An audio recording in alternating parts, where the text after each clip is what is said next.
Hi, Michelle. This is Jason Holiday with Red Rock Roofing. I'm here at your residence at 230 North 2nd Street, trailer number 25. Going to do a quick roof inspection. First thing an adjuster is going to do when they get on your roof is look for what's called collateral damage. That's simply signs and indicators on the soft metals that are across the roof where they can show that a hailstorm's been present. I went over with a piece of chalk to give you some examples here. And they are on most of the soft metals.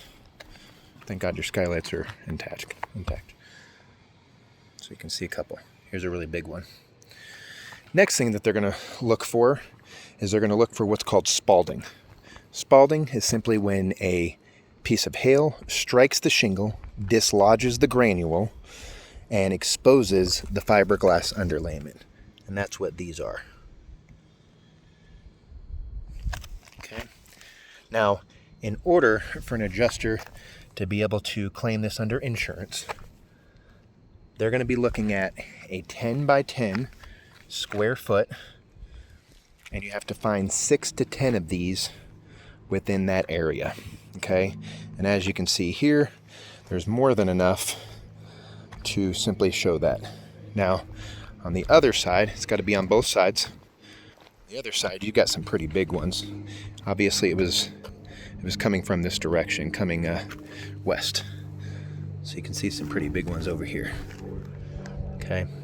Now this one, you can definitely see when I push down on it, that one hit hard enough, it cracked the shingle.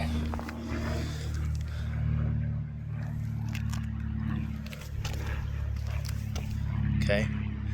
Obviously with this,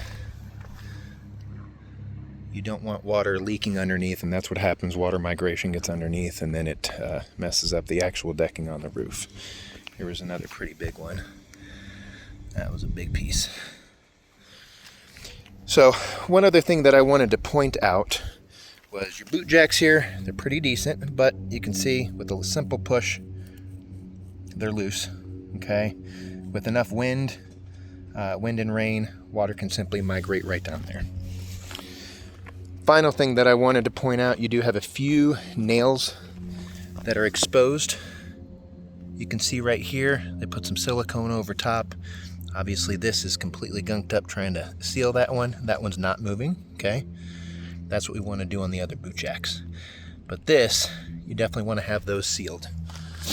So, for lack of a better term, your roof is seeing better days. And I would definitely say at this point, knowing what your options are would be the best thing.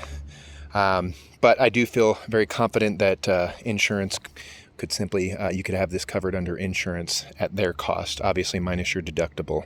But I will go ahead, sign off, and talk with you here. So thank you very much.